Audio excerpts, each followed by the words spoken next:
तर श्रीमन नारायण गरुडाला सांगताय की गरुडा,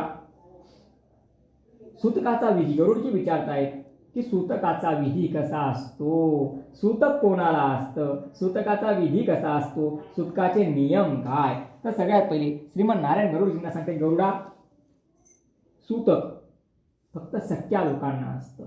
जे नातेवाईक दूरचे आहेत, म्हणजे सख्खे नाहीये, दूरचे नातेवाईक आहेत, त्यांना सूतक नसतं, त्यांना असते अशुद्धी. काय असते? अशुद्धी.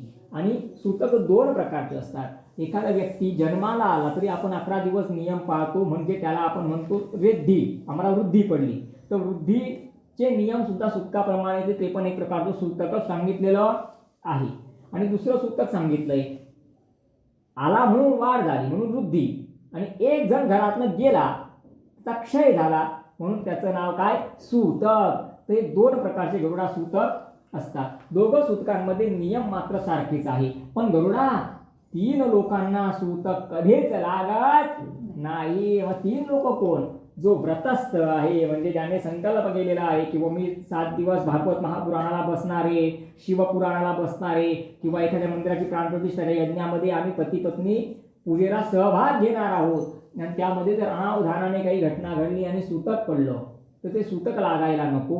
म्हणून अगोदरच संकल्प करून की कर्मसमाप्तीपर्यंत सूतक वृद्धी दोष निवारणार्थ नूतन यज्ञोपवीत कंकण बंधनांच्या प्रविष्य असं म्हणून पाणी सोडलं जातं. मग विशिष्ट प्रकारचा विधी होतो, दशविध स्नान होतं, आणि त्या दोघांना म्हणजे पती पत्नींना यज्ञोपवीत यज्ञ कंकण बांधलं जातं. म्हणजे जोपर्यंत तो कर्म संपत नाही, जोपर्यंत ते अभिमंत्रित केलेलं यज्ञोपवीत आणि यज्ञ कंकण त्यांच्या हाताला आहे, तोपर्यंत सूतक आणि वृद्धीचा दोष त्यांना लागत नाही. आता माझं एखाद्या वेळी भागवत कथा वगैरे कुठे बाहेर गावांना असते किंवा धुळ्यात जरी असली तरी एक दिवस अगोदर मला पंचायतन देवतांचं पूजन करून संध्या स्नान गायत्रीचा जप वगैरे करून संकल्प करावा लागतो की 7 दिवसापर्यंत मी व्रतस्थ आहे, मला सूतक आणि वृद्धीचा दोष लागायला नको. मग एकदा कथा चालू होती, आजी वारल्या, कथा सोडता येईल का? नाही, कथेला जावंच लागेल. म्हणून त्याचा परिहार की त्याचा दोष लागायला नको म्हणून यज्ञोपवीत म्हणजे गळ्यातलं जे नेहमीच असतं ते नाही, त्याच्यावरती अजून एक्स्ट्रा घालावं लागतं की ते स्वतःवर तो दोष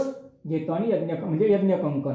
तर अशा प्रकारे ते व्रतस्थ जे असतात त्यांनी नियम संकल्प केलेला आहे, त्यांना सूतक लागत नाही. दुसरं सांगितलंय, मंत्राने पवित्र, जे नित्य आपल्या गुरुमंत्राचा खूप जप करतात, भगवंताच्या नावाचा जप करतात आणि खूप वर्षापासून त्यांचा नियम चालू आहे, तर त्या मंत्राच्या साधनेने इतके पवित्र झालेले असतात की त्यांना सुद्धा सूतक लागत नाही. दुसरं म्हणजे संत, महात्मे, तपस्वी यांना सूतक लागत नाही. आणि तिसरं सांगितलंय, नृप म्हणजे राजा, राजाला सूतक लागत नाही. कारण राजा जर 10 दिवस घरामध्ये सूतकाचे नियम पाळत बसला तर राज्याचा राज्यकारभार कोण बघेल? लाखो करोडो लोकांच्या उदरभरणाची काळजी कोणावर असते? संपूर्ण राज्याची जबाबदारी कोणावर असते? त्या राजावरती असते.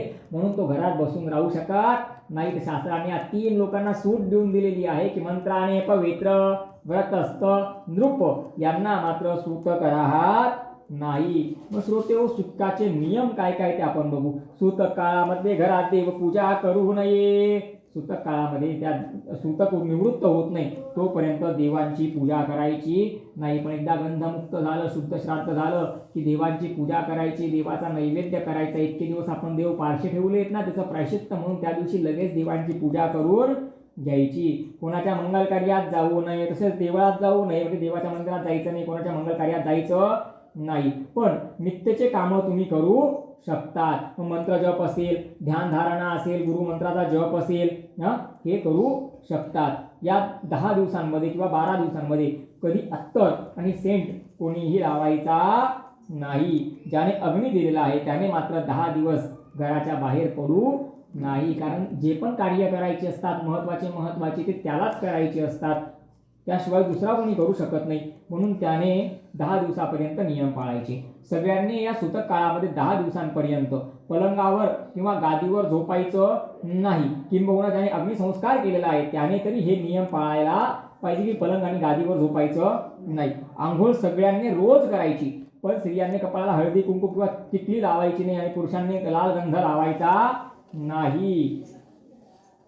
नवीन वस्त्र कोणी परिधान करायचं नाही. आणि आपल्या घरामध्ये अशौचत्वाचा दोष निवारण होण्यासाठी निधक शांती किंवा उदक शांती नावाचा विधी 14व्या 15व्या 16व्या दिवशी किंवा 17 18व्या दिवशी करून घ्यायचा. हे सुद्धा तितकंच आवश्यक आहे जेवढं दशगात्र विधी करणं आवश्यक आहे. यावरती मी जास्त काही सांगत नाही, जेवढं सांगितलं तेवढं फक्त लक्षात ठेवा. 11व्या दिवशी मात्र म्हणजे शुद्ध श्राद्ध झाल्यानंतर गंधमुक्त झाल्यानंतर सगळ्यांनी डोक्यावरती पाणी घेऊन स्नान करायचंय आणि आपल्या घरातली अंथरुणं पांघरुणं कपडे लत्ते चादर गोधड्या बेडशिटा जे जे काही असेल ते सगळं धुवून स्वच्छ करायचंय आणि आंघोळीनंतर घरात गोमूत्र शिंपडायचं आहे.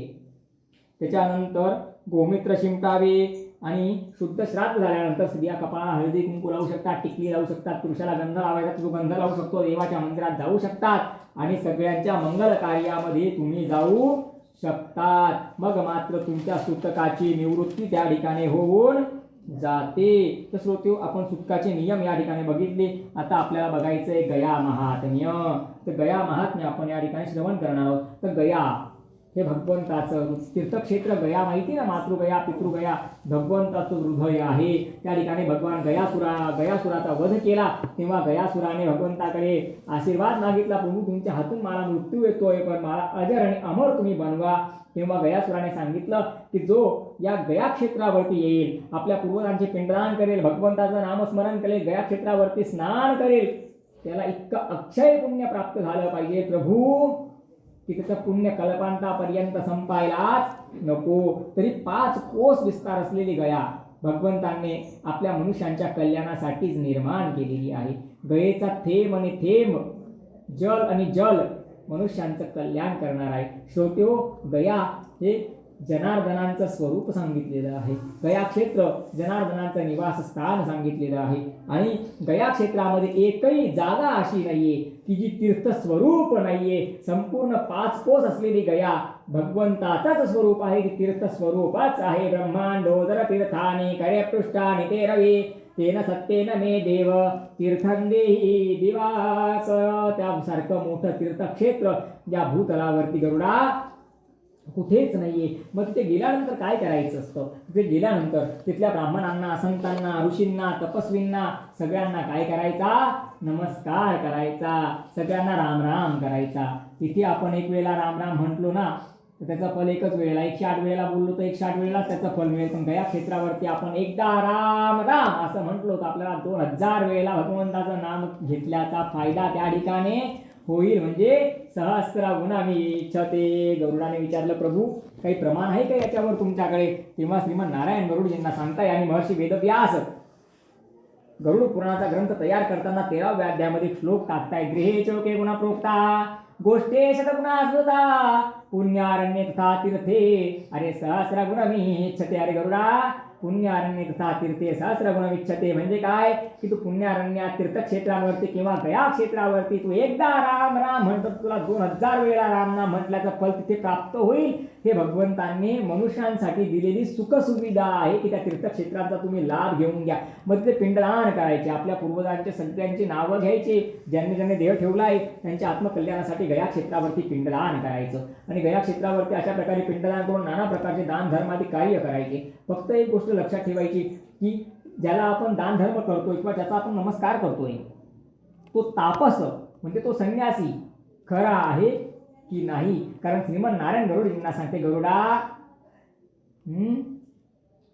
जाके नख अरु जटा विशाला होई तापस प्रसिद्ध कलिकाला. ज्याचे नख मोठे मोठे आहे, ज्याचे डोळे मोठे मोठे आहे, ज्याचं कपाळ मोठं आहे, ज्याने खूप मोठा गंध लावलेला आहे, ज्याच्या खूप साऱ्या जटा आहेत, त्यालाच लोक मोठा तपस्वी मोठा तापस समजतात म्हणे.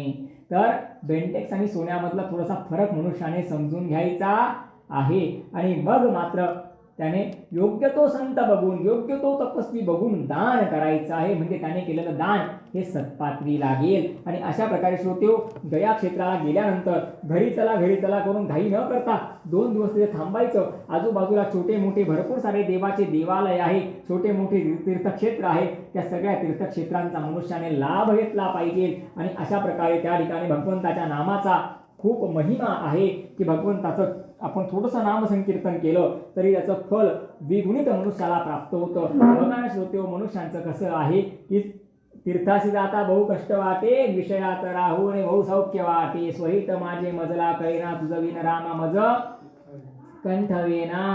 लक्ष्मी विलासी बहु सौख्य वाटे, श्रीराम ध्याता मनी कष्ट मोठे. प्रपंच वार्ता वदता विटेना, तुझ विन रामा मज कंठवेना. टीव्ही बघताना, सिरियल बघताना कंटाळा नाही, प्रपंचातल्या घडामोडी म्हणजे बोलताना गप्पा करताना कंटाळा नाही, त्या भगवंताचं नाम घेताना आपल्याला किती कंटाळा वाटायला लागतो, किती कंटाळवाणं वाटायला लागतं. तुलसीदासजींनी सांगितलंय की कमीत कमी दिवसामध्ये एका दिवस आणि रात्र मिळून किती तास होतात? 24 तास होतात. तर म्हणे कमीत कमी 24 तासातला 1 तास तरी आपण भगवंताच्या नामाला दिला पाहिजे. म्हणजे भगवंताचं नामस्मरण करण्यासाठी आपण 1 तास तरी द्यायला पाहिजे. पण लोक म्हटले की म्हणे तुलसीदासजी आमच्याकडनं 1 तास पण शक्य होणार नाही, 1 घडी की आधी घडी. मग तुलसीदासजी काय म्हटले? 1 तास नाही ना शक्य होणार म्हणे. मग असं करा, अर्धा तास तरी दिवसभरातनं भगवंताला तुम्ही देत जा, 1 घडी की आधी घडी. पण लोक म्हटले की नाही तुलसीदासजी आम्हाला अर्धा तास पण भगवंताला देणं शक्य होणार नाही. मग तुलसीदासजीने सांगितलं आधी की पुण्याद, 1 घडी की आधी घडी, आधी की पुण्याद. तुलसी चर्चा राम की हरे कोटी अपराध. 5 मिनिटं 10 मिनिटं तरी देवाला दे, 5 मिनिटं 10 मिनिटं देवाचं नाम संकीर्तन कर, 5 मिनिटं 10 मिनिटं देवाच्या गोष्टींवरती बोल, किंवा 5 मिनिटं 10 मिनिटं देवाशी बोल किंवा देवाचं बोल. एवढं जरी तू केलं तरी तुझे करोडो अपराध क्षमा होतील. तेव्हा तुलसीदासजी आणि कबीरदासजींचा सुंदर संवाद त्या ठिकाणी झालेला आहे.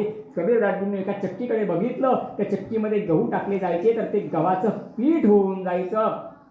तेव्हा कबीरदासजी तुलसीदासजींना म्हटले, तुलसी चलती चक्की देख के दियो कबीरा रोय, 2 पाटन के बीच मेरे साबुत बचान कोय कबीरा, साबुत बचान कोय. त्यावेळेस तुलसीदासजींनी त्यांना उत्तर दिलं. काय म्हणतात तुलसीदासजी?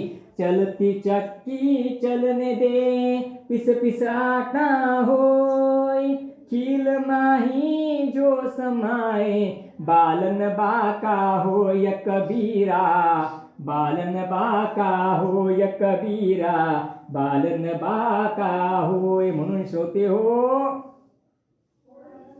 भगवंताचं नामसंकीर्तन थोडा वेळ तरी मनुष्याने केलं पाहिजे. किंबहुना अशा गया क्षेत्रासारख्या तीर्थक्षेत्रांवरती गेलं तर आवर्जून जास्तीत जास्त भगवंताचं नामसंकीर्तन करायला पाहिजे. चला 2 मिनिटं आपण पण भगवंताचं नामसंकीर्तन करूया.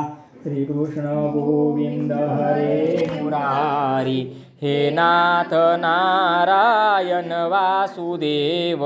श्रीकृष्ण गोविंद हरे मुरारी, हे नाथ हे नाथ नारायण वासुदेव, हे नाथ नारायण वासुदेव, हे नाथ नारायण वासुदेव. गोपाय. तर श्रीमन नारायण गरुडाला सांगताय की गरुडा, सूतकाचा विधी. गरुडजी विचारतायत की सूतकाचा विधी कसा असतो, सूतक कोणाला असतं, सूतकाचा विधी कसा असतो, सूतकाचे नियम काय. तर सगळ्यात पहिले श्रीमन नारायण गरुडजींना सांगते, गरुडा सूतक फक्त सख्या लोकांना असतं. जे नातेवाईक दूरचे आहेत, म्हणजे सख्य नाहीये, दूरचे नातेवाईक आहेत, त्यांना सूतक नसतं, त्यांना असते अशुद्धी. काय असते? अशुद्धी. आणि सूतक 2 प्रकारचे असतात. एखादा व्यक्ती जन्माला आला तरी आपण 11 दिवस नियम पाळतो, म्हणजे त्याला आपण म्हणतो वृद्धी, आम्हाला वृद्धी पडली. तर वृद्धीचे नियम सुद्धा सूतकाप्रमाणे ते पण एक प्रकारचं सूतकच सांगितलेलं आहे. आणि दुसरं सूतक सांगितलंय, आला म्हणून वाढ झाली म्हणून वृद्धी, आणि एक जण घरातनं गेला त्याचा क्षय झाला म्हणून त्याचं नाव काय? सूतक. ते 2 प्रकारचे गरुडा सूतक असतात. दोघं सूतकांमध्ये नियम मात्र सारखेच आहे. पण गरुडा 3 लोकांना सूतक कधीच लागत नाही. मग 3 लोक कोण? जो व्रतस्थ आहे, म्हणजे ज्याने संकल्प केलेला आहे की मी 7 दिवस भागवत महापुराणाला बसणारे, शिवपुराणाला बसणारे, किंवा एखाद्या मंदिराची प्राणप्रतिष्ठा यज्ञामध्ये आम्ही पती पत्नी पूजेला सहभाग घेणार आहोत, आणि त्यामध्ये जर अनावधानाने काही घटना घडली आणि सूतक पडलं तर ते सूतक लागायला नको, म्हणून अगोदरच संकल्प करून की कर्मसमाप्तीपर्यंत सूतक वृद्धी दोष निवारणार्थ नूतन यज्ञोपवीत कंकण बंधनांच्या करिष्ये असं म्हणून पाणी सोडलं जातं. मग विशिष्ट प्रकारचा विधी होतो, दशविध स्नान होतं आणि त्या दोघांना म्हणजे पती पत्नींना यज्ञोपवीत यज्ञ कंकण बांधलं जातं. म्हणजे जोपर्यंत तो कर्म संपत नाही, जोपर्यंत ते अभिमंत्रित केलेलं यज्ञोपवीत आणि यज्ञ कंकण त्यांच्या हाताला आहे, तोपर्यंत सूतक आणि वृद्धीचा दोष त्यांना लागत नाही. आता माझं एखाद्या वेळी भागवत कथा वगैरे कुठे बाहेर गावांना असते किंवा धुळ्यात जरी असली तरी एक दिवस अगोदर मला पंचायतन देवतांचं पूजन करून संध्या स्नान गायत्रीचा जप वगैरे करून संकल्प करावा लागतो की 7 दिवसापर्यंत मी व्रतस्थ आहे, मला सूतक आणि वृद्धीचा दोष लागायला नको. मग एकदा कथा चालू होती, आजी वारल्या, कथा सोडता येईल का? नाही, कथेला जावंच लागेल, म्हणून त्याचा परिहार की त्याचा दोष लागायला नको म्हणून यज्ञोपवीत म्हणजे गळ्यातलं जे नेहमीच असतं ते नाही, त्याच्यावरती अजून एक्स्ट्रा घालावं लागतं की ते स्वतःवर तो दोष घेतो आणि यज्ञ कंकण.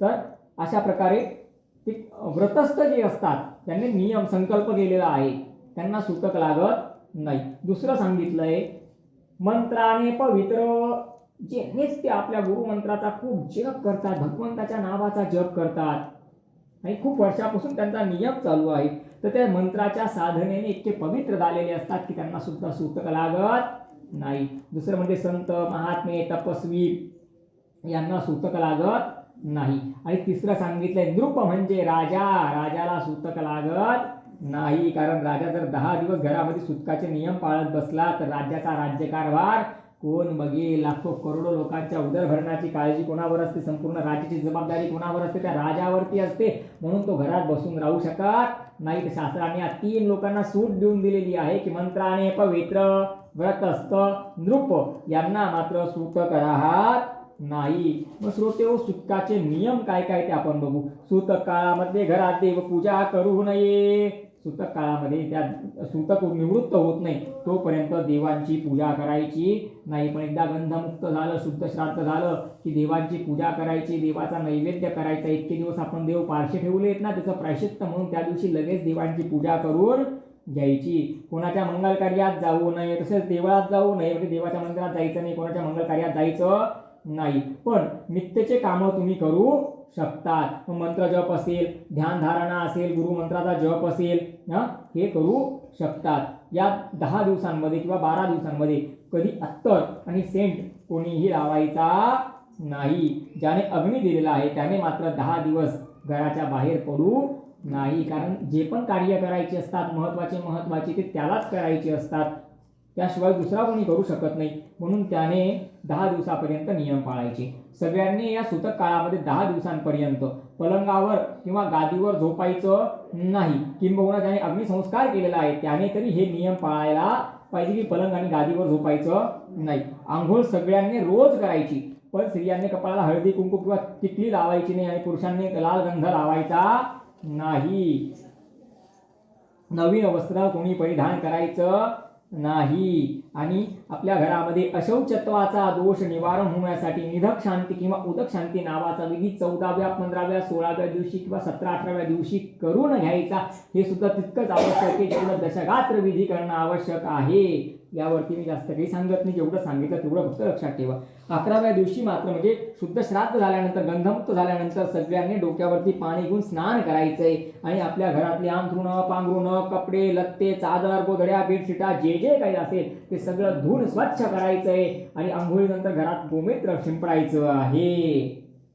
त्याच्यानंतर गोमूत्र शिंपडावे आणि शुद्ध श्राद्ध झाल्यानंतर स्त्रिया कपाळाला हळदी कुंकू लावू शकतात, टिकली लावू शकतात, पुरुषाला गंध लावायचा तो गंध लावू शकतो, देवाच्या मंदिरात जाऊ शकतात आणि सगळ्यांच्या मंगल कार्यामध्ये तुम्ही जाऊ शकतात. मग मात्र तुमच्या सूतकाची निवृत्ती त्या ठिकाणी होऊन जाते. तर श्रोतेहो, आपण सूतकाचे नियम या ठिकाणी बघितले. आता आपल्याला बघायचंय गया महात्म्य.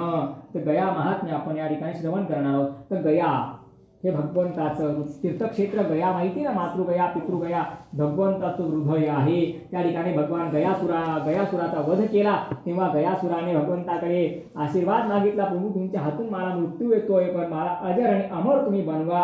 तेव्हा गयासुराने सांगितलं की जो या गया क्षेत्रावरती येईल, आपल्या पूर्वजांचे पिंडदान करेल, भगवंताचं नामस्मरण करेल, गया क्षेत्रावरती स्नान करेल, त्याला इतकं अक्षय पुण्य प्राप्त झालं पाहिजे. प्रभू की त्याचं पुण्य कल्पांतापर्यंत संपायलाच नको. तरी 5 कोस विस्तार असलेली गया भगवंतांनी आपल्या मनुष्यांच्या कल्याणासाठीच निर्माण केलेली आहे.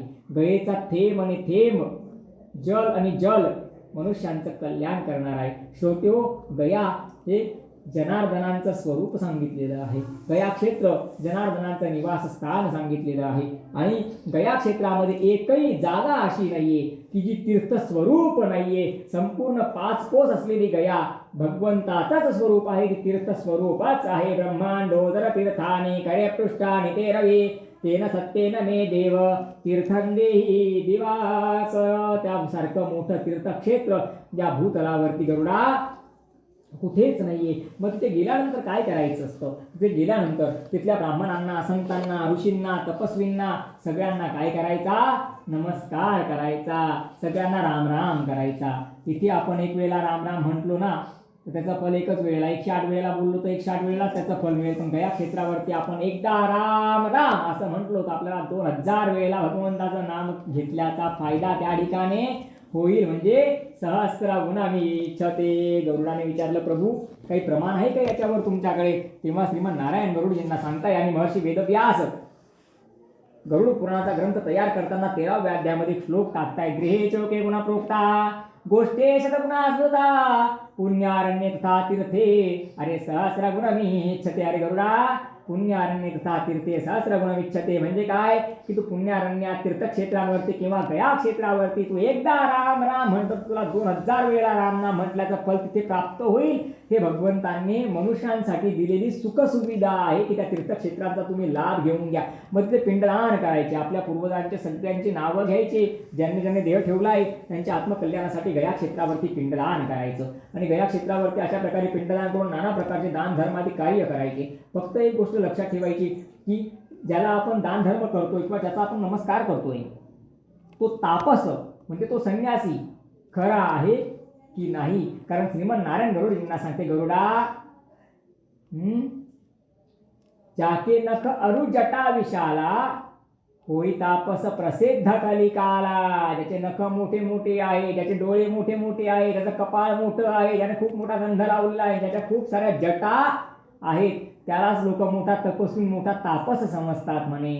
तर बेंटेक्स आणि सोन्यामधला थोडासा फरक मनुष्याने समजून घ्यायचा आहे. आणि मग मात्र त्याने योग्य तो संत बघून, योग्य तो तपस्वी बघून दान करायचं आहे. म्हणजे त्याने केलेलं दान हे सत्पात्री लागेल. आणि अशा प्रकारे श्रोत्यो, गया क्षेत्राला गेल्यानंतर घरी चला करून घाई न करता 2 दिवस तिथे थांबायचं. आजूबाजूला छोटे मोठे भरपूर सारे देवाचे देवालय आहे, छोटे मोठे तीर्थक्षेत्र आहे. त्या सगळ्या तीर्थक्षेत्रांचा मनुष्याने लाभ घेतला पाहिजे. आणि अशा प्रकारे त्या ठिकाणी भगवंताच्या नामाचा खूप महिमा आहे की भगवंताचं आपण थोडंसं नामसंकीर्तन केलं तरी त्याचं फल द्विगुणित मनुष्याला प्राप्त होतं. बघा श्रोत्यो, मनुष्यांचं कसं आहे की तीर्थाशी जाता बहु कष्ट वाटे, विषयात राहून बहु सौख्य वाटे. स्वहित माझे मजला कैना तुझ विन रामा मज कंठवेना.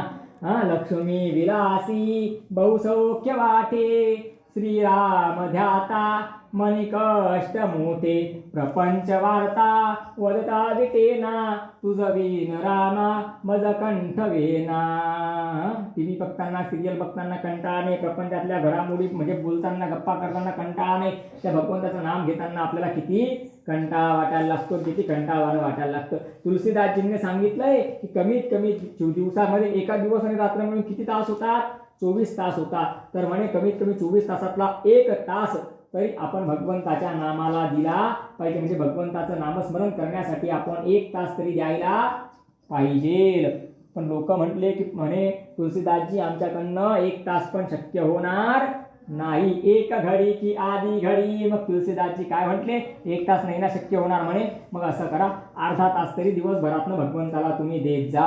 1 घडी की आधी घडी. पण लोक म्हटले की नाही तुलसीदासजी आम्हाला अर्धा तास पण भगवंताला देणं शक्य होणार नाही. मग तुलसीदासजीने सांगितलं, आधी की पुण्याद 1 घडी की आधी घडी, आधी की पुण्याद तुलसी चर्चा राम की हरे कोटी अपराध. 5 मिनिटं 10 मिनिटं तरी देवाला दे. 5 मिनिटं 10 मिनिटं देवाचं नाम संकीर्तन कर. 5 मिनिटं 10 मिनिटं देवाच्या गोष्टींवरती बोल, किंवा 5 मिनिटं 10 मिनिटं देवाशी बोल किंवा देवाचं बोल. एवढं जरी तू केलं तरी तुझे करोडो अपराध क्षमा होतील. तेव्हा तुलसीदासजी आणि कबीरदासजींचा सुंदर संवाद त्या ठिकाणी झालेला आहे. कबीरदासजींनी एका चक्कीकडे बघितलं, त्या चक्कीमध्ये गहू टाकले जायचे तर ते गव्हाचं पीठ होऊन जायचं. तेव्हा कबीरदासजी तुलसीदासजींना म्हटले, तुलसी चलती चक्की देख के दियो कबीरा रोय, दो पाटन के बीच मेरे साबुत बचान कोय कबीरा, साबुत बचान कोय. त्यावेळेस तुलसीदासजींनी त्यांना उत्तर दिलं. काय म्हणतात तुलसीदासजी, चलती चक्की चलने दे, पिस पिस आटा होय, खील माही जो समाए, बालन बाका होय कबीरा, बालन बाका होय कबीरा, बालन बाका होय. म्हणून श्रोते हो,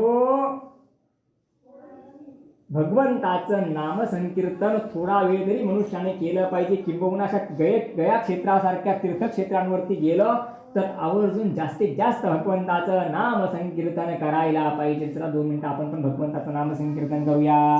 श्रीकृष्ण गोविंद हरे मुरारी, हे नाथ नारायण वासुदेव, श्रीकृष्ण गोविंद हरे मुरारी, हे नाथ हे नाथ नारायण वासुदेव, हे नाथ नारायण वासुदेव, हे नाथ नारायण वासुदेव. गोपाळ. तर श्रीमन नारायण गौडाला सांगता की गौडा, सुतकाचा